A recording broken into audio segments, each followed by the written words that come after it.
Johann Sebastian está arrodillado en el suelo. Tiene a su hijo entre los brazos. Trigo, 27 años, un disparo en la cabeza. La sangre le empapa la ropa, le escurre entre los dedos, grita pidiendo una ambulancia. Nadie aparece. 50 minutos sosteniendo a su hijo mientras se apaga. El asesino saltó una reja y desapareció. Jamás lo hallaron. 4 años después, su otro hijo, Juan Sebastián, fue ejecutado a las afueras de un bar, 2 balazos, cuello y abdomen. Y esa misma noche el Cártel del Pacífico Sur dejó una narcomanta. Nosotros lo matamos. ¿Por qué una organización criminal se adjudica el asesinato del hijo de un cantante? La respuesta está en lo que un testigo del Cártel de los Beltrán Leiva declaró años más tarde. El pasatiempo de Johann Sebastián era cantar. Lo suyo de verdad, era traficar drogas. Eso está documentado, publicado. Y mientras la familia lloraba al segundo hijo asesinado, 150 soldados del ejército mexicano llegaron a su rancho. 150. Registraron todo, cada habitación, cada establo, cada rincón. ¿Qué buscaban? Johann Sebastián convocó una conferencia de prensa. Se plantó frente a las cámaras vestido de negro, con los ojos enrojecidos, y dijo: «Yo no soy narcotraficante. Esa grabación existe y hoy la vas a ver. En 2023, Julián, el hijo que tuvo con Maribel Guardia, murió de un infarto. Tenía 27 años, la misma edad que Trigo cuando lo mataron. 3 hijos muertos. ¿Coincidencia, maldición o el precio que pagó su familia por los secretos que Johann Sebastián nunca confesó? Hoy vas a descubrir 4 cosas que cambian todo lo que creías saber sobre el poeta del pueblo. Primero, la grabación de esa conferencia de prensa donde declaró: «Yo no soy narcotraficante», mientras el ejército escudriñaba su rancho con el cuerpo de su hijo todavía tendido. Segundo, los testimonios ante la Procuraduría de 2 mujeres que lo señalaron de participar en algo tan oscuro que ni siquiera puedo nombrarlo todavía. Testimonios en archivos oficiales que su familia ha demandado para silenciar. Tercero, el relato de su médico revelando las 14 horas de agonía antes de morir. Falló el corazón, falló el pulmón, falló el riñón, falló el hígado, falló todo. Palabras exactas. Y cuarto, ¿por qué murió sin dejar testamento, condenando a sus hijos a 10 años de guerra por más de 100 propiedades y millones de dólares que nadie ha podido cobrar? Te voy a avisar cuando llegue cada revelación. Si te vas antes del final, te pierdes lo que la familia Figueroa más ha intentado borrar. Pero para entender cómo un niño que vendía gelatinas en un pueblo de Guerrero terminó acusado de ser socio de los narcotraficantes más sanguinarios de México, necesitas conocer el principio. Y el principio es más oscuro de lo que imaginas. Hay una frase que Johann Sebastián repitió toda su vida, una frase que le enseñaron de niño y que terminó siendo su maldición. El que nace para cantar, aunque le corten la lengua. Recuerda esa frase. La vas a necesitar para entender el final. Nació en 1951 en Juliantla, Guerrero. Un pueblo tan pequeño que ni siquiera figuraba en los mapas. Pobreza extrema, 12 hermanos. Vendía gelatinas en las calles a los 7 años. Boleaba zapatos. Cargaba cubetas de leche antes del amanecer. A los 14 quiso ser sacerdote. Ingresó al seminario, estudió latín y teología, y ahí, entre muros sagrados, compuso su primera obra, una misa completa que los seminaristas entonaban los domingos. Pero su padre lo sacó del seminario. Le dijo: «Tu camino está en otro lado». A los 17 trabajaba en mantenimiento en un hotel de la Ciudad de México. Limpiaba cuartos, tendía camas, trapeaba pisos, pero por las noches cantaba. La actriz Angélica María lo escuchó en un pasillo. Le dio un contacto. José Manuel tocó puertas en las disqueras. Todas se cerraron. Tu voz no sirve. No tienes imagen comercial. Regrésate a tu pueblo. Se fue a Chicago. Lavó platos. Vendió autos usados. Vivió en cuartos con cucarachas y tuberías heladas. Y entonces llegó la llamada que lo cambió todo. Un promotor en Texas le ofreció $1,000 por presentación, pero con una condición. Tenía que cambiar su nombre. Él mismo lo eligió. Joan por el Papa Juan XXIII, el pontífice que lo inspiró a querer ser sacerdote.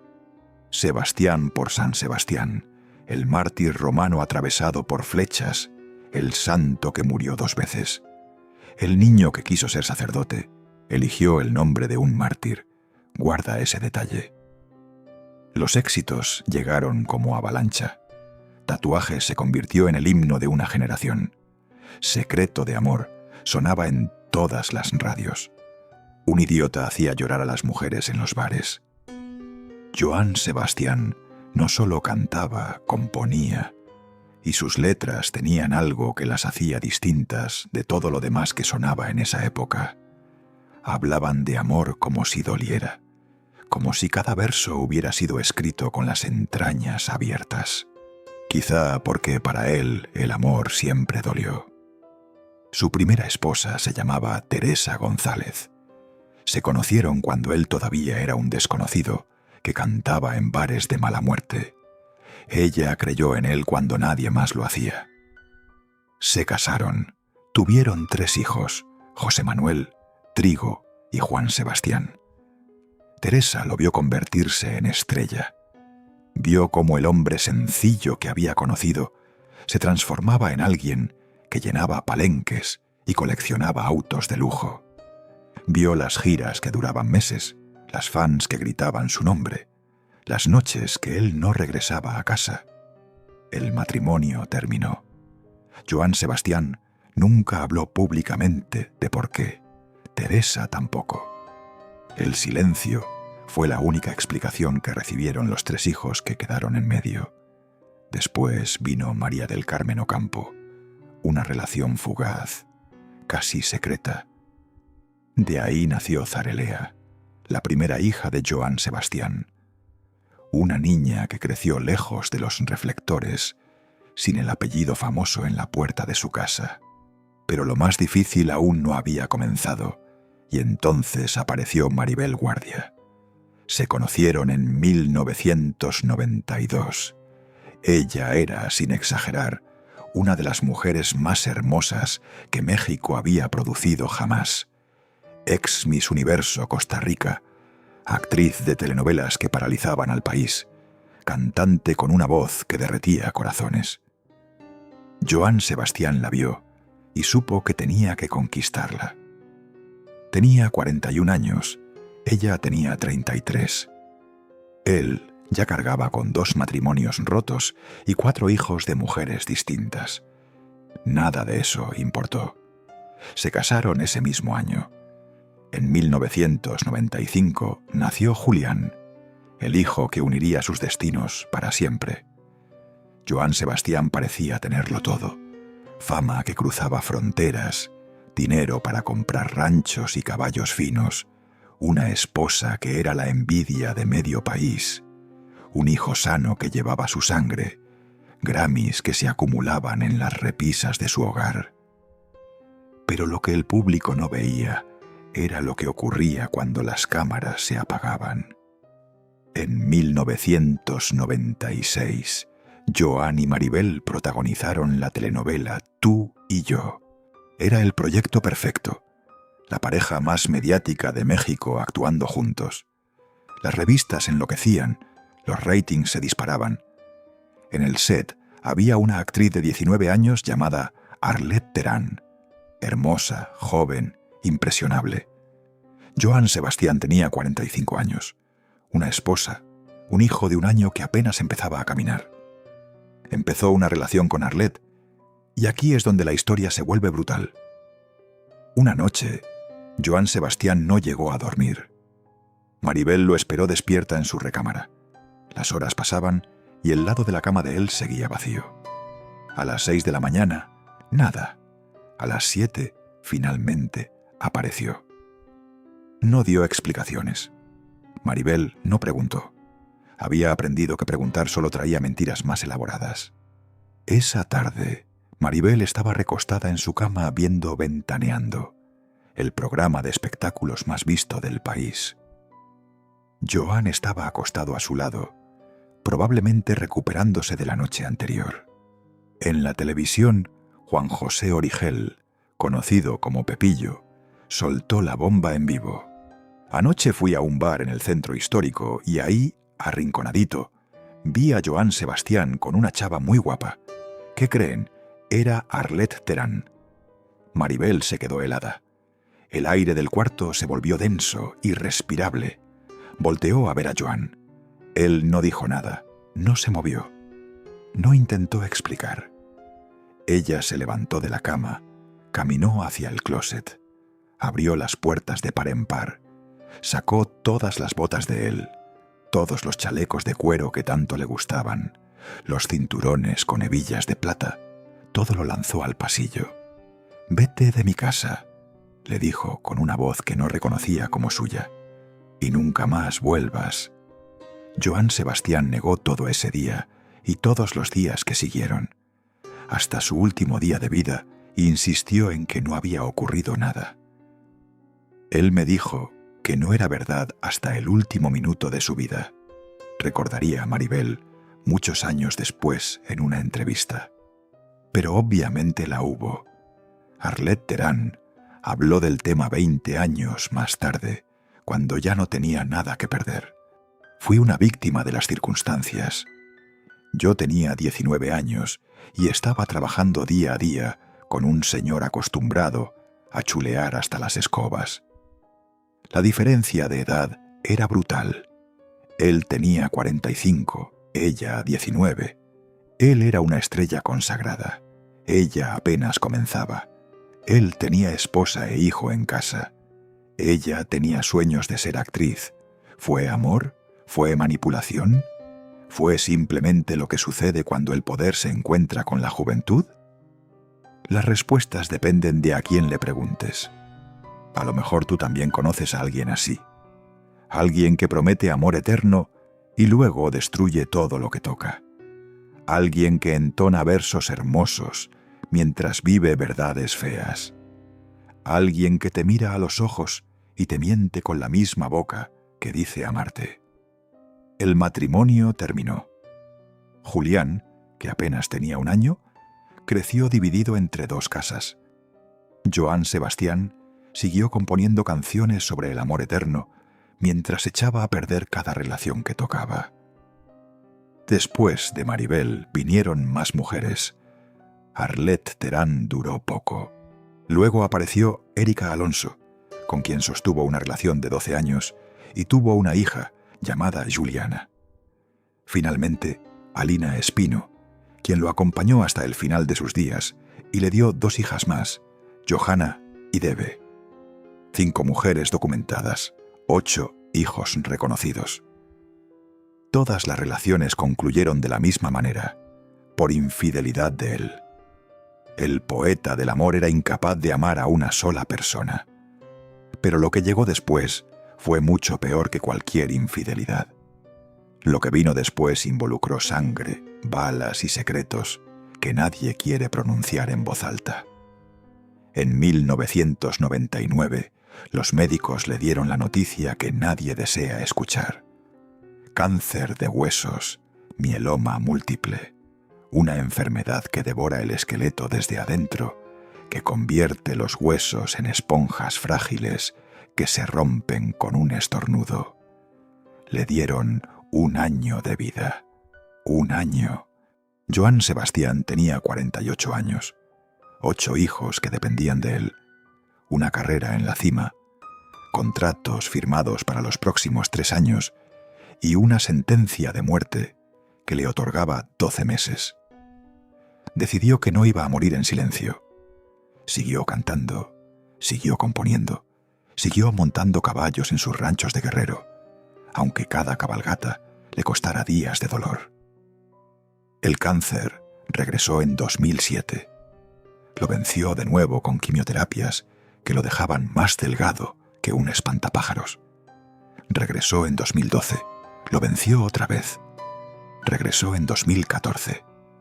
16 años peleando contra una enfermedad que debió matarlo en uno. El que nace para cantar, aunque le corten la lengua. Lo repetía en cada entrevista. Lo decía antes de cada concierto. Era su mantra, su oración, su escudo contra la muerte que lo perseguía. Pero las palabras no pudieron protegerlo de lo que se avecinaba. El 27 de agosto de 2006, Joan Sebastián ofreció un concierto en Plaza del Valle, en Hidalgo, Texas. Era un evento, como tantos otros, que había dado a lo largo de su trayectoria. Miles de personas coreando sus canciones a todo pulmón.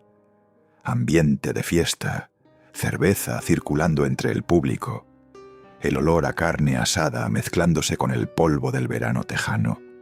Trigo, su hijo de 27 años, estaba entre el público, pero no como espectador.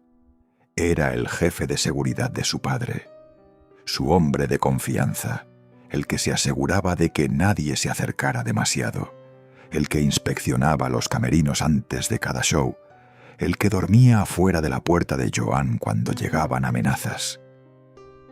Cuando terminó el concierto, la euforia del público no cedía. Un grupo de unas 30 personas intentó acercarse a Joan para pedirle autógrafos, tomarse fotos, tocarlo aunque fuera un segundo. Trigo y el equipo de seguridad los detuvieron. Era el protocolo de siempre. Lo habían hecho cientos de veces.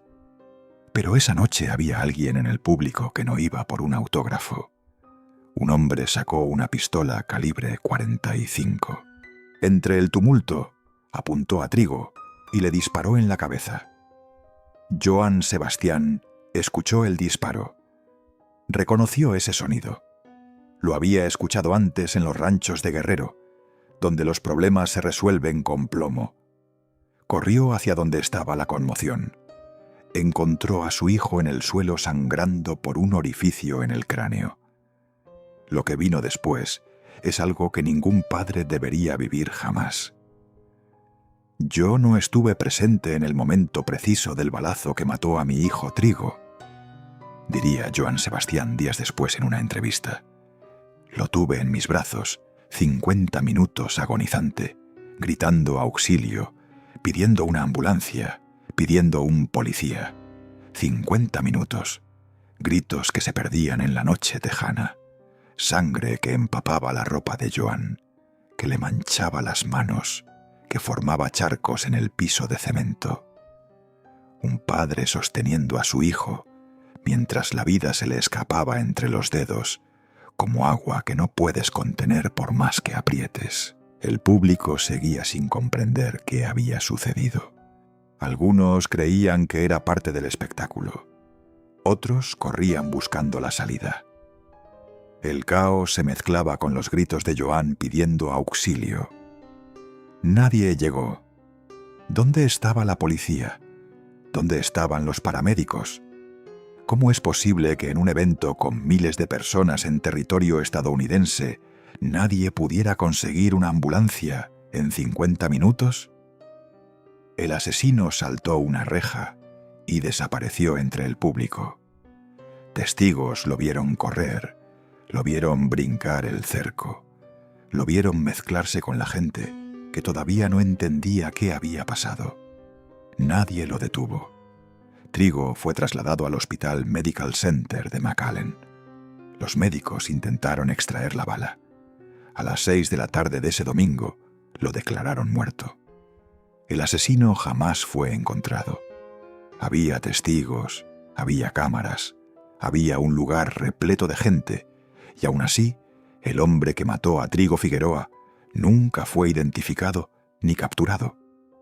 Joan Sebastián le compuso una canción a su hijo, como hacía con todo lo que le dolía.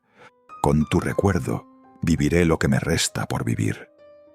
Primero Dios y gracias a mi fe nos volveremos a reunir. Pero las preguntas quedaron flotando en el aire como humo que no se disipa. ¿Por qué la policía no llegó en 50 minutos? ¿Por qué el asesino pudo escapar tan fácilmente? ¿Fue realmente un fanático borracho que se enfureció porque no le dieron un autógrafo? ¿O fue algo más? Guarda esas preguntas. En unos minutos vas a entender por qué importan tanto. Y prepárate porque lo que viene es aún más oscuro. Atención, porque aquí llega la primera de las 4 cosas que casi nadie se atreve a contar sobre Joan Sebastián. 4 años después de la muerte de Trigo, la madrugada del 12 de junio de 2010, Juan Sebastián Figueroa, el segundo hijo de Joan, llegó a un bar llamado Gran Hotel Cuernavaca con un grupo de amigos. Tenía 32 años, una vida por delante, sueños que todavía no había cumplido. Los guardias de seguridad del bar no lo dejaron entrar.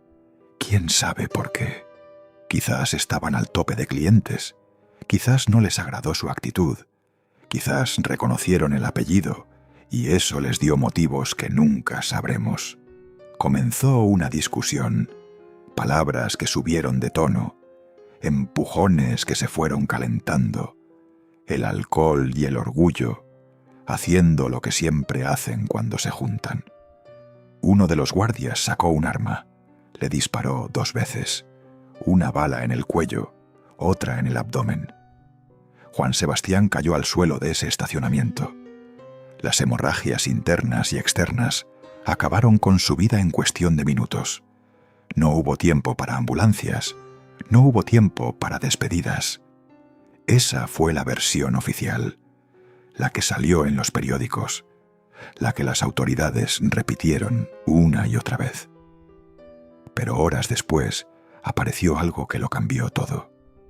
En distintos puntos de Cuernavaca, el cártel del Pacífico Sur dejó narcomensajes, mantas con letras rojas que nadie podía ignorar. Uno de ellos decía algo que heló la sangre de quienes lo leyeron. Nosotros matamos a Juan Sebastián Figueroa. El narcomensaje señalaba que el asesinato fue por una mujer, que Juan Sebastián había tenido contacto con la pareja de uno de los cabecillas del cártel, que eso era algo que no se perdonaba. Las autoridades negaron la versión del narco. Dijeron que era una riña de bar, que no había vínculos con el crimen organizado, que el narcomensaje era falso, una manera de sembrar terror aprovechando la noticia. La familia también lo negó todo. Federico Figueroa, hermano de Joan, insistió en que era mentira, que su sobrino no tenía nada que ver con ninguna mujer de ningún capo. Pero nadie explicó por qué un cártel se adjudicaría un crimen que supuestamente fue una simple riña de bar. Las organizaciones criminales no pierden tiempo adjudicándose peleas de cantina. No gastan dinero en mantas para presumir altercados de borrachos. Y entonces ocurrió algo que Joan Sebastián no pudo ignorar. Mientras velaba el cuerpo de su hijo en su rancho de Juliantla, mientras su familia lloraba al segundo hijo asesinado en 4 años, mientras los rezos llenaban las habitaciones de adobe, 150 elementos del ejército mexicano llegaron al rancho. 150 soldados armados, camiones militares levantando polvo, perros rastreadores olfateando cada rincón, soldados revisando establos, bodegas, cuartos que no se habían abierto en años. Registraron todo. Buscaron droga, buscaron armas, buscaron lo que fuera que justificara ese operativo, mientras una familia velaba a un muerto. Joan Sebastián estaba destrozado, no solo por la pérdida de su hijo, también por lo que estaba presenciando. Convocó una conferencia de prensa en su rancho. Se plantó frente a las cámaras de los noticieros más importantes del país, vestido de negro, los ojos hinchados de llorar, la voz quebrada pero firme. Yo no soy narcotraficante, dijo mirando directamente a las cámaras. Y ojalá no suene a prepotencia, pero tal vez les tengo que subrayar que soy un artista con 30 años de éxito, que soy el cantautor más premiado por la Academia de los Grammys. Hizo una pausa, se llevó la mano a la frente, tomó aire, continuó. El día que mi hijo estaba siendo atendido, el lunes pasado, mientras yo estaba de luto con mi hijo tendido, 150 elementos del gobierno, es decir, del ejército, llegaron a este rancho para escudriñarlo. Los periodistas presentes guardaron silencio. Las cámaras seguían grabando. El único sonido era el viento de Guerrero, moviendo los árboles afuera de la ventana. Su voz se quebró en la última palabra. Estoy tan de acuerdo que lamento no haber estado aquí para que me revisaran hasta debajo de la lengua. Esa conferencia existe. Puedes buscarla en Internet. Puedes ver el rostro de un padre destrozado, defendiéndose de acusaciones que nadie le formulaba públicamente, pero que todos susurraban en privado. Pero la pregunta sigue ahí. Una década después, ¿por qué el ejército mexicano registró el rancho de un cantante mientras velaba a su hijo asesinado? ¿Qué buscaban exactamente? ¿Lo encontraron?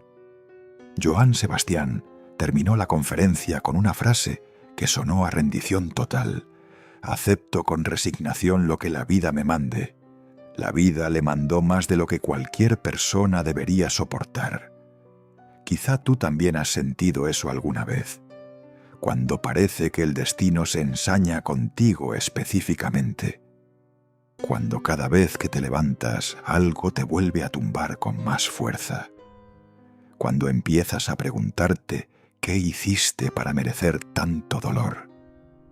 La diferencia es que Joan Sebastián tenía que levantarse frente a millones de personas.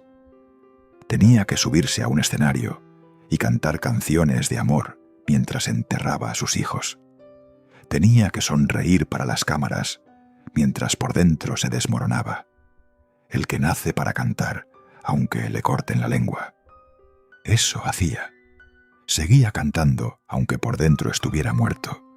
Pero lo que te voy a contar ahora es lo que más han intentado sepultar. La parte que nadie quiere que escuches. Y aquí llega la segunda revelación, la que conecta todo y explica por qué sus hijos terminaron muertos. En 2014 y 2015, 2 mujeres se presentaron ante la Unidad Especializada en Investigación de Tráfico de Menores de la Procuraduría General de la República. Sus testimonios fueron documentados en expedientes oficiales que permanecen en archivos del gobierno. Una de ellas, identificada en los documentos como Amanda, declaró el 19 de junio de 2014 lo siguiente. Estaba ahí el artista Joan Sebastián. Les decía a las chicas que ellas eran sus princesas y él las cuidaría como su papá. Les regalaba zapatillas y compraba los accesorios de todas, todo en oro. Según el testimonio de Amanda, había 2 grupos separados por edades. Las habitaciones donde esto ocurría estaban pintadas de rosa, y la casa donde sucedían estas cosas, según la declarante, pertenecía al cantante. Otra mujer, identificada como Julieta, declaró el 8 de junio de 2015. Su relato era aún más perturbador. Dijo que a los 16 años fue enganchada por una red, que la mayoría de las convocadas a esas reuniones eran menores de edad, y que Joan Sebastián se refería a ellas con un término que no voy a repetir en este video por respeto a las víctimas. Estas declaraciones nunca resultaron en una condena. Joan Sebastián nunca fue procesado judicialmente, nunca enfrentó un juicio, nunca tuvo que responder ante un juez. Pero las declaraciones existen, están en archivos oficiales de la PGER. La familia reaccionó con furia. Maribel Guardia defendió a Joan públicamente en múltiples entrevistas. Yo pondría las manos en el fuego por Joan. Era un hombre de principios, bueno, decente. Toda la nota está llena de mentiras inventadas. Los hijos de Joan Sebastián interpusieron demandas legales contra quienes publicaron la información. Amenazaron con acciones legales contra cualquier medio que repitiera las acusaciones. Pero hay algo más que salió a la luz años después. En 2021, Anabel Hernández, considerada por muchos como la periodista de investigación más reconocida y valiente de México, publicó un libro llamado Emma y las otras señoras del narco. En sus páginas, con testimonios directos de personas que pertenecieron al cártel de los Beltrán Leiva, se podía leer lo siguiente. En el cártel, todos sabíamos que Joan Sebastián era narcotraficante. Otro testimonio del libro fue todavía más específico y brutal. El pasatiempo de Joan Sebastián era ser cantante. Lo suyo era traficar drogas. Según la investigación de Hernández, Joan Sebastián prestaba su rancho en Juliantla para reuniones privadas de los Beltrán Leiva. Los asistentes a esas reuniones incluían nombres que hielan la sangre. Arturo Beltrán Leiva, el jefe del cártel. Edgar Valdez Villarreal, conocido como la Barbie, uno de los sicarios más sanguinarios de la historia del narco mexicano. Joaquín El Chapo Guzmán. Ismael El Mayo Zambada. El anfitrión de esas reuniones, según las fuentes del libro, era Joan Sebastián junto con su hermano Federico Figueroa. Joan Sebastián murió en 2015. No pudo responder a estas acusaciones porque el libro se publicó 6 años después de su muerte. Pero su hermano Federico sigue vivo. Y en 2023 una narcomanta apareció en las calles de Cuernavaca con un mensaje firmado por el cártel de Sinaloa. Se le avisa al señor Federico Figueroa que ya sabemos que está apoyando a la familia michoacana. Aquí la plaza tiene dueño. 10 años después de la muerte de Joan Sebastián, su hermano sigue siendo amenazado por cárteles. Sigue apareciendo su nombre en mantas de organizaciones criminales. Necesito que entiendas algo importante antes de continuar. Si todavía no te has suscrito al canal, este es el momento. Estas historias no llegan a todos lados, y aquí en Detrás de la Fama las contamos sin filtros.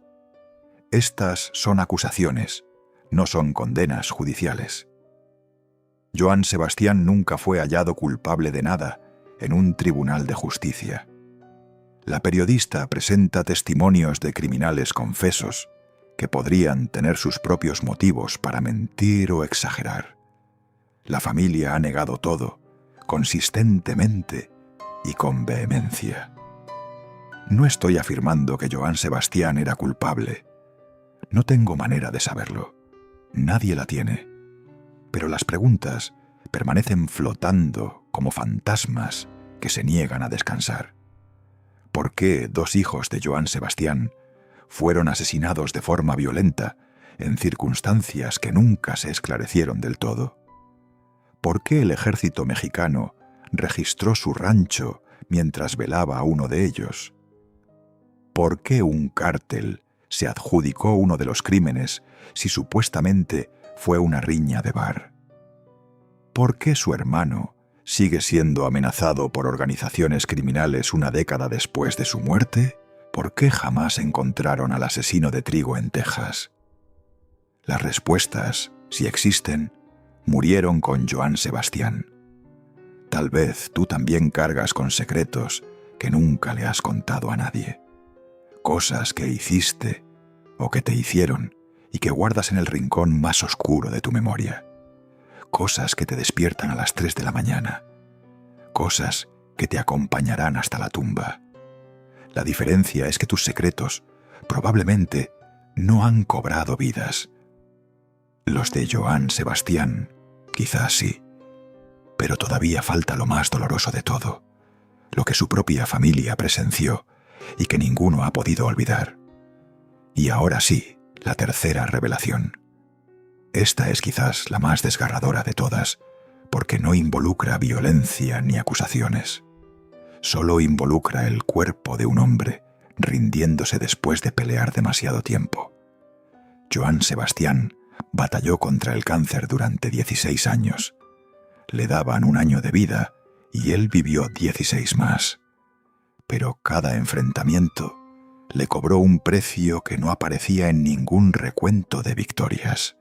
El cáncer de huesos fue reblandeciendo su esqueleto, centímetro a centímetro, año tras año.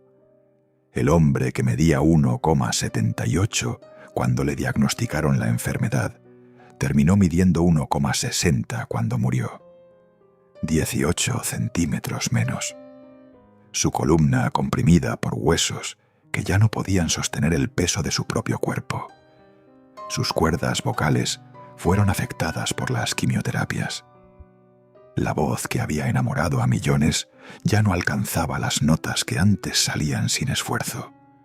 Cantaba con dolor, cantaba de memoria lo que sus cuerdas vocales ya no podían producir con naturalidad. En febrero de 2014, Joan Sebastián convocó una conferencia de prensa para anunciar algo que le partió el alma más que cualquier diagnóstico médico. Me retiro de los caballos porque ya no puedo montar. Estoy preparado para echarle trancazos cada vez que regrese. Los caballos eran su vida, su rancho, sus jaripeos, los animales que lo conectaban con Juliantla, con su infancia pobre pero libre, con quien había sido antes de que la fama lo transformara todo. Montaba desde que tenía 5 años, cuando su padre lo subió a uno por primera vez y le dijo que un hombre de guerrero sin caballo es como un pez sin agua. Los amaba más que a muchas personas, quizás más que a algunas de las mujeres que pasaron por su vida. Los caballos no lo juzgaban, no le pedían explicaciones, no le reclamaban las noches que no llegaba a casa. Cuando ya no pudo montar, algo dentro de él se rindió. El cáncer le había arrebatado la voz, le había encogido el cuerpo, le había robado años de vida. Pero no poder montar caballos, eso fue lo que finalmente lo quebró. En su rancho de Tiacalco, Guerrero, mandó construir una habitación especial. Monitores cardíacos, tanques de oxígeno, catéteres, bolsas de suero, todo el equipamiento de una unidad de terapia intensiva de hospital, pero en su casa. No quería morir en un hospital rodeado de extraños.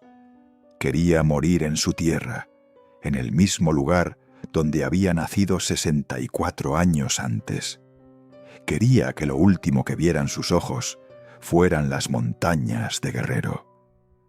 Su médico de cabecera, Juan José Díaz Miranda, un hombre que había sido su amigo durante décadas, entendió lo que significaba esa habitación de hospital improvisada. Obviamente sentí que ahí ya se había entregado, ya había concebido la idea de que las limitaciones eran muchas, porque ya no podía montar a caballo. Joan Sebastián había peleado 16 años, había vencido al cáncer 4 veces. Pero cuando los caballos se fueron de su vida, dejó de luchar. Semanas antes de morir, su hijo, José Manuel, fue a visitarlo al rancho. Cuando entró al cuarto donde su padre pasaba los días, el olor a marihuana era inconfundible. Joan Sebastián lo miró desde la cama, con ojos que ya habían visto demasiado, y le dijo: «¿Cómo ves? Esta maldita enfermedad me obligó a fumar esta chingadera». El hombre que había rechazado las drogas durante toda su carrera, que había cantado contra los vicios, que se había alejado del alcohol porque sabía que era una trampa, terminó fumando marihuana medicinal porque el dolor era tan insoportable que no había otra forma de sobrevivir las noches. El 13 de julio de 2015, Joan Sebastián comenzó a morir de verdad. Su médico describió lo que ocurrió en esa habitación convertida en hospital. La agonía fue terrible. Fueron 14 horas de agonía que la sufrimos tratando de hacer algo. Teníamos todo ahí: monitores, oxígeno, catéteres, pasar dosis masivas de bicarbonato, tratar de que su cuerpo se compensara y tratando de que su fortaleza lo sacara adelante. 14 horas. Imagina estar en esa habitación viendo a tu padre, a tu hermano, a tu amigo de toda la vida, morir lentamente mientras los aparatos pitan y las bolsas de suero se vacían. 14 horas sosteniendo una mano que se va enfriando. 14 horas diciendo adiós de todas las maneras posibles. 14 horas viendo cómo una familia sujeta su mano mientras los órganos dejan de funcionar uno por uno, como luces que se apagan en una casa que se queda vacía. Falló el corazón, continuó el médico en su testimonio. Falló el pulmón, falló el riñón nuevamente, el hígado falló importantemente. Entonces falló todo. El que nace para cantar, aunque le corten la lengua. Pero esta vez no había canción que pudiera salvarlo. Esta vez la lengua finalmente cayó. A las 7:15 de la tarde, Joan Sebastián exhaló por última vez. Murió en su rancho de Teacalco, Guerrero, rodeado de sus hermanos y los hijos que pudieron llegar a tiempo. Tenía 64 años. Murió en el mismo lugar donde había nacido, en la misma tierra polvorienta de Guerrero, que lo vio partir de niño hacia un seminario y que lo recibió de vuelta como el poeta del pueblo. Pero ni siquiera la muerte trajo paz a su familia. Y ahora llegamos a la cuarta y última revelación, la que te prometí al principio. Si has llegado hasta aquí, esto es para ti. Y créeme, esto explica por qué todo terminó tan mal. Joan Sebastián murió sin dejar testamento. Quiero que reflexiones en eso por un momento. Un hombre que sabía desde 1999 que tenía cáncer terminal, que combatió la muerte durante 16 años, que tuvo tiempo más que suficiente para poner sus asuntos en orden, que contaba con abogados, contadores y asesores financieros a su disposición. No dejó testamento. ¿Por qué un hombre que sabía que iba a morir no se tomó unas horas para dejar por escrito cómo quería que se repartieran sus bienes? ¿Qué estaba protegiendo? ¿A quién no quería que apareciera en un documento legal? Su fortuna era inmensa. Más de 100 propiedades documentadas, casas, ranchos y terrenos repartidos por Guerrero, Morelos, Veracruz y Jalisco. Aunque oficialmente se habla de 51 propiedades, versiones de abogados cercanos al caso mencionan hasta 150. También dejó 854 canciones registradas ante la Sociedad de Autores y Compositores de México.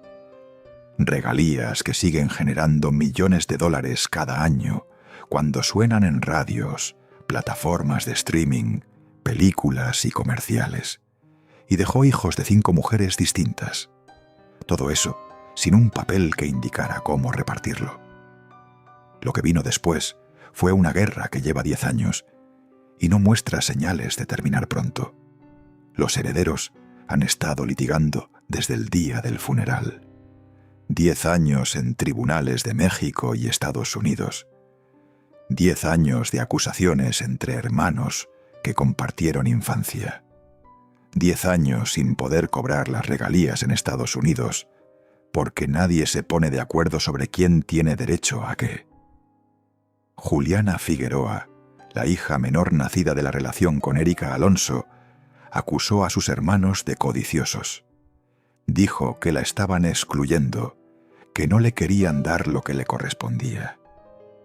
José Manuel Figueroa, el hijo mayor, acusó a Juliana de obstaculizar todo el proceso. Dijo que por su culpa los trámites se habían prolongado innecesariamente. Erika Alonso, la madre de Juliana, intentó ser reconocida como heredera. presentó documentos alegando que era la esposa de Joan Sebastián al momento de su muerte, que habían tenido una relación de 12 años, que se habían casado en secreto. Un juez en Texas la desestimó. Dijo que no tenía derecho sobre la herencia, pero reconoció que su hija Juliana sí era heredera legítima. Maribel Guardia también entró al pleito reclamando lo que le correspondía como legítima esposa, pero su matrimonio había concluido en 1996, casi 20 años antes de la muerte del cantante. En enero de 2025, casi 10 años después del funeral, el abogado encargado de la sucesión anunció que finalmente podría haber un acuerdo, que los herederos estaban próximos a resolver el conflicto, que para marzo o abril de ese año, un juez daría a conocer cómo se repartiría la herencia. 10 años. 10 años para dividir lo que un testamento habría resuelto en pocas semanas. 10 años de abogados cobrando por hora. 10 años de viajes a tribunales en 2 países. 10 años de hermanos que dejaron de hablarse. 10 años de cumpleaños sin invitar a ciertos familiares. 10 años de navidades tensas, donde el nombre de Joan Sebastián se pronuncia como una maldición. El dinero destruye familias. No importa cuánto sea. No importa cuántos millones. Cuando no hay claridad sobre quién merece qué, el amor se convierte en resentimiento. Los recuerdos felices se tiñen de amargura. Los hermanos que jugaron juntos de niños terminan viéndose solo en los pasillos de un juzgado. Y entonces, en medio de todo ese caos legal, la tragedia golpeó una vez más. El 9 de abril de 2023, Julián Figueroa, el único hijo de Joan Sebastián con Maribel Guardia, fue hallado inconsciente en su habitación en la Ciudad de México. Tenía 27 años, la misma edad exacta que Trigo cuando lo asesinaron en Texas. El acta de defunción dice: infarto agudo al miocardio y fibrilación ventricular. 27 años, un infarto sin antecedentes cardíacos conocidos. Los médicos explican que los infartos en jóvenes son poco frecuentes pero posibles, que el estrés, las sustancias, los problemas cardíacos no detectados pueden cobrar vidas antes de tiempo, que a veces el corazón simplemente se detiene sin previo aviso. Para una familia marcada por la tragedia, para una madre que ya había perdido al padre de su hijo, para hermanos que ya habían enterrado a 2 de los suyos, la coincidencia era demasiado dolorosa para ser casualidad. 27 años, la misma edad exacta que Trigo.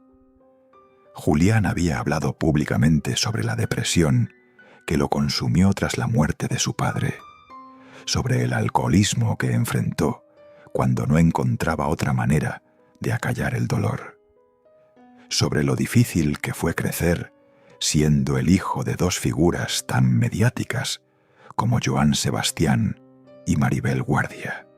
En una de sus últimas entrevistas, recordó las palabras que su padre le escribió poco antes de morir. Espero que recuerdes que te amo, que celebro tu hermoso y desorganizado talento. Ha sido una bendición y un placer tenerte como hijo. Julián nunca recibió su parte de la herencia de su padre. Murió esperando. Ahora su hijo José Julián, un niño de apenas 9 años, es el heredero de lo que le correspondía a su padre. Según el periodista Gustavo Adolfo Infante, podría recibir hasta 120 millones de pesos.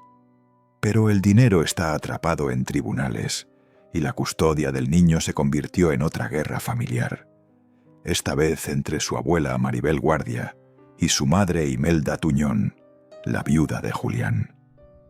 Un niño de 9 años, heredero de millones, en medio de una disputa entre adultos que no pueden ponerse de acuerdo en nada. Ese es el legado de Joan Sebastián 10 años después de su muerte. Suscríbete al canal para no perderte lo que viene. Estas son las historias que otros prefieren callar. Tal vez tú también conoces familias destruidas por herencias, hermanos que dejaron de hablarse por una casa, primos que se convirtieron en enemigos por un terreno que ni siquiera vale lo que costaron los abogados para pelearlo. Décadas de rencor sembrados sobre la tumba de alguien que amaron. Lo que Joan Sebastián dejó no fue solo una fortuna, fue una bomba de tiempo que sigue explotando cada vez que alguien menciona su nombre en un tribunal. Ahora quiero que pienses en todo lo que te he contado durante estos minutos. 1951. Un niño vendiendo gelatinas en Juliantla, soñando con ser sacerdote. 2015. Un hombre muriendo en agonía mientras su familia mira sin poder hacer nada. Un niño que vendía gelatinas en Juliantla para ayudar a su familia a sobrevivir, que quiso ser sacerdote porque creía en algo más grande que él mismo, que eligió el nombre de un mártir para su carrera artística, sin saber que él mismo terminaría siendo uno. Un hombre que compuso 800 canciones de amor, mientras arruinaba cada relación que tocaba con sus propias manos. Un padre que sostuvo a su hijo mientras se desangraba durante 50 minutos, clamando por ayuda que jamás llegó. Un cantante cuyo rancho fue registrado por 150 soldados mientras velaba a otro hijo asesinado. Un poeta del pueblo señalado en declaraciones ante la PGR y en libros de periodistas de investigación de participar en cosas que preferimos no nombrar en voz alta. Un enfermo que peleó 16 años contra un cáncer que debió matarlo en uno solo para rendirse cuando ya no pudo montar los caballos que amaba. Un moribundo que sufrió 14 horas de agonía mientras su cuerpo fallaba, órgano por órgano, ante los ojos de su familia. Un hombre que murió sin dejar testamento, condenando a sus hijos a una década de guerra legal que todavía no termina. Las contradicciones son imposibles de ignorar, por más que lo intentemos. Dijo que no era narcotraficante, pero el ejército registró su rancho buscando algo. Sus hijos fueron asesinados en circunstancias violentas, pero las investigaciones nunca aclararon nada. Un cártel se adjudicó uno de los crímenes, pero las autoridades lo descartaron como riña de bar. Maribel Guardia pone las manos en el fuego por él, pero 2 mujeres lo señalaron ante la PGR con testimonios documentados. Era el poeta del pueblo amado por millones, pero su hermano sigue siendo amenazado por cárteles hasta el día de hoy. No tengo todas las respuestas. Nadie las tiene. Quizás nadie las tendrá jamás. Lo que sí sé es que 3 de sus 8 hijos están muertos antes de cumplir 35 años. Que los 5 que quedan llevan 10 años peleando por una herencia que él pudo haber resuelto con una firma ante notario. Que su nieto de 9 años heredará millones de pesos sin haber conocido nunca a su abuelo, ni haber convivido casi con su padre. Lo que sí sé es que Joan Sebastián compuso una de las canciones más hermosas jamás escritas sobre el amor de un padre a un hijo. Con tu recuerdo, viviré lo que me resta por vivir. Primero Dios, y gracias a mi fe, nos volveremos a reunir. La escribió para Trigo, para el hijo que murió en sus brazos mientras pedía auxilio a gritos. No pudo escribir una para Juan Sebastián, el segundo hijo asesinado 4 años después. No pudo escribir una para Julián, que moriría 8 años después que él de un infarto a los 27 años. 3 canciones que nunca existirán. 3 hijos que no escucharán la voz de su padre, dedicándoles versos. El que nace para cantar, aunque le corten la lengua. La frase que repitió toda su vida. La frase que le enseñaron de niño en ese pueblo polvoriento de Guerrero. Ahora significa algo completamente distinto. Joan Sebastián siguió cantando cuando le diagnosticaron cáncer terminal. Siguió cantando cuando enterró a su primer hijo. Siguió cantando cuando enterró al segundo. Siguió cantando cuando ya no podía montar los caballos que amaba. Siguió cantando cuando su voz ya no era la misma. Cantó hasta que literalmente ya no pudo más. Hasta que los órganos fallaron y el cuerpo dijo, basta. Pero lo que nunca entonó fueron los secretos, los vínculos que lo ataban a Guerrero, de maneras que nadie quiere nombrar. Las razones verdaderas por las que sus hijos murieron. Las respuestas que se llevó a la tumba, sin dejar ni un verso que las explicara. Esas canciones nunca las escribió y ahora ya nadie podrá escribirlas. Los secretos murieron con él. Las respuestas quedaron enterradas en el panteón de Juliantla, junto con el cuerpo del hombre que las guardó. Y sus hijos quedaron peleando no solo por propiedades y dinero, sino por la versión de la historia que cada uno quiere creer. Porque eso es lo que ocurre cuando alguien se va sin explicar. Cada quien construye su propia verdad. Cada quien decide qué recordar y qué olvidar. Y la memoria del muerto se convierte en un campo de batalla donde los vivos pelean por tener la razón. José Manuel Figueroa, su hijo mayor y el único varón que queda vivo, de los que tuvo con su primera esposa, dijo algo desgarrador después de la muerte de Julián. Desde anoche me vuelve a sonreír la muerte y me deja claro que siempre que pasa algo como esto, un pedacito de mi alma muere. 3 hermanos muertos, un padre que ya no está, una herencia que sigue sin repartirse, una familia destrozada por dinero, secretos y violencia, y la certeza de que cada vez que suena una canción de Joan Sebastián en alguna radio del mundo, alguien debería estar cobrando regalías que van a parar a cuentas congeladas por órdenes judiciales. Esa es la historia del poeta del pueblo, un hombre que le cantó al amor mientras su vida se llenaba de muerte, un padre que perdió 3 hijos y dejó a los otros 5 peleando por migajas de una fortuna que pudo haber repartido en vida.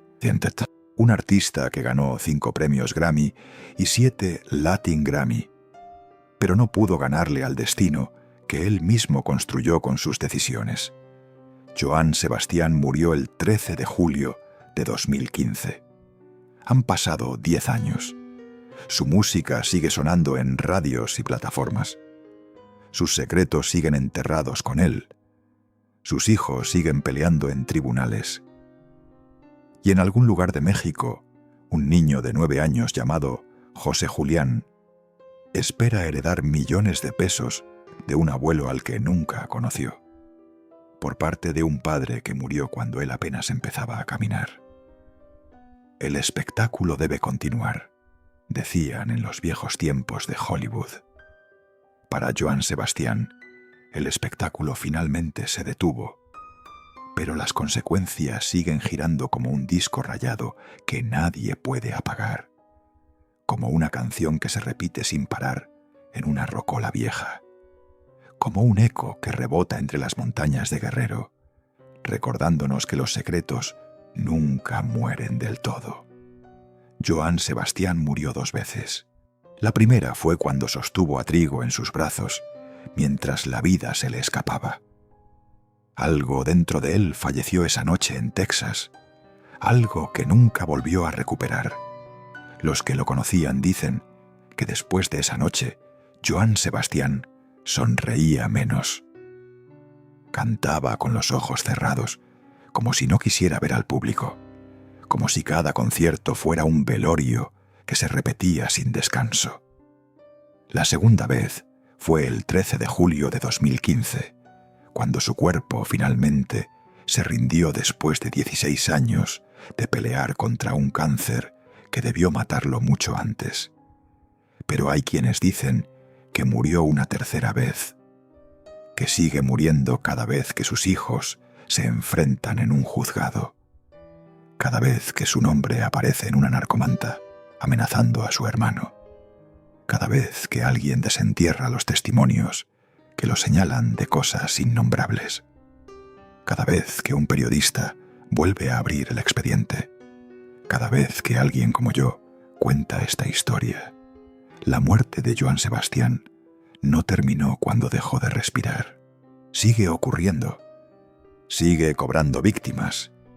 Sigue destruyendo lo poco que quedaba de la familia que él edificó y abandonó tantas veces. Lo más perturbador es que eligió el nombre de un mártir para su carrera. San Sebastián, el santo atravesado por flechas, el hombre que murió 2 veces por su fe. ¿Sabía Joan Sebastián lo que ese nombre significaba? Intuía que él también terminaría atravesado, no por flechas, sino por las consecuencias de sus propias decisiones. Quizás lo supo siempre. Quizás por eso nunca dejó testamento. Quizás sabía que cualquier documento oficial abriría puertas que él prefería mantener cerradas. Quizás el caos que dejó no fue descuido, sino estrategia. Una última manera de proteger secretos que ni siquiera la muerte debía revelar. O quizás simplemente fue un hombre que vivió tan aceleradamente que nunca se detuvo a pensar en lo que vendría después. Un hombre que cantó sobre el amor mientras destruía a los que amaba. Un hombre que compuso versos sobre la eternidad mientras su propia familia se desmoronaba en tiempo real. Nunca lo sabremos con certeza. Y esa incertidumbre es quizás el castigo más grande que podemos darle a alguien que se fue sin explicar. Hay una última imagen que quiero dejarte antes de terminar. En el panteón de Juliantla, Guerrero, hay una tumba que recibe visitantes todos los días.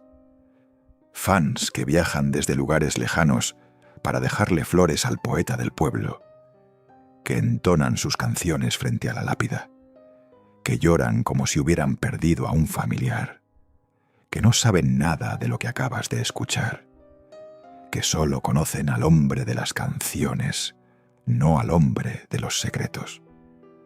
Algunos llegan con guitarras y tocan tatuajes bajo el sol de Guerrero. Otros dejan cartas que nadie lee. Otros simplemente se quedan parados en silencio, tratando de comprender cómo un hombre que escribió tantas canciones hermosas pudo tener una vida tan colmada de tragedia. A pocos metros de esa tumba, en el mismo panteón, están enterrados Trigo y Juan Sebastián, los 2 hijos que fueron asesinados. Padre e hijos, reunidos finalmente en la muerte, en el mismo pueblo donde todo comenzó, en la misma tierra polvorienta que los vio nacer y que ahora los guarda para siempre. Las 3 tumbas forman un triángulo silencioso. Un padre y 2 hijos que no pudieron protegerse mutuamente en vida, ahora descansan a metros de distancia, sin poder decirse nada, sin poder explicarse, sin poder perdonarse. Los domingos, cuando el panteón se llena de familias visitando a sus muertos, las 3 tumbas de los Figueroa reciben más flores que cualquier otra. Rosas rojas, claveles blancos, girasoles amarillos, como si el color pudiera compensar todo lo que faltó en vida, como si las flores pudieran expresar lo que las palabras nunca dijeron. A veces llegan mariachis contratados por fans que quieren honrar al poeta del pueblo. Tocan sus canciones frente a la tumba mientras los visitantes lloran. Tatuajes, secreto de amor, con tu recuerdo. Las mismas canciones que Joan Sebastián entonó miles de veces en vida, ahora suenan para él en la muerte. Y uno no puede evitar preguntarse si las escucha. Si desde donde esté, puede oír su propia voz regresando como un eco entre las montañas de Guerrero. Julián no está ahí. Su cuerpo descansa en otro lugar, en otra ciudad, lejos de las montañas de Guerrero. Pero su ausencia se percibe en ese panteón como un hueco que nadie puede llenar, como una silla vacía en una mesa donde ya faltan demasiados, como el cuarto hijo que debería estar ahí, pero que la vida se llevó de otra manera. Maribel Guardia lo visita cada vez que puede. Se planta frente a la tumba de su único hijo y le habla como si pudiera escucharla. Le cuenta cómo está José Julián. Le dice que lo extraña. Le promete que va a cuidar a su nieto como él hubiera querido. Y después se va con los ojos enrojecidos a seguir peleando en tribunales por la herencia que su hijo nunca recibió. 3 generaciones marcadas por la tragedia. Un abuelo que murió de cáncer después de enterrar a 2 hijos. 2 hijos que fueron asesinados antes de cumplir 35 años. Un tercer hijo que falleció de un infarto a los 27. Y un nieto que heredará millones sin haber conocido a ninguno de ellos. Sin poder preguntarles qué pasó. Sin poder entender por qué su familia quedó destruida. Sin poder escuchar de la boca de su abuelo las canciones que les escribió a los hijos que perdió.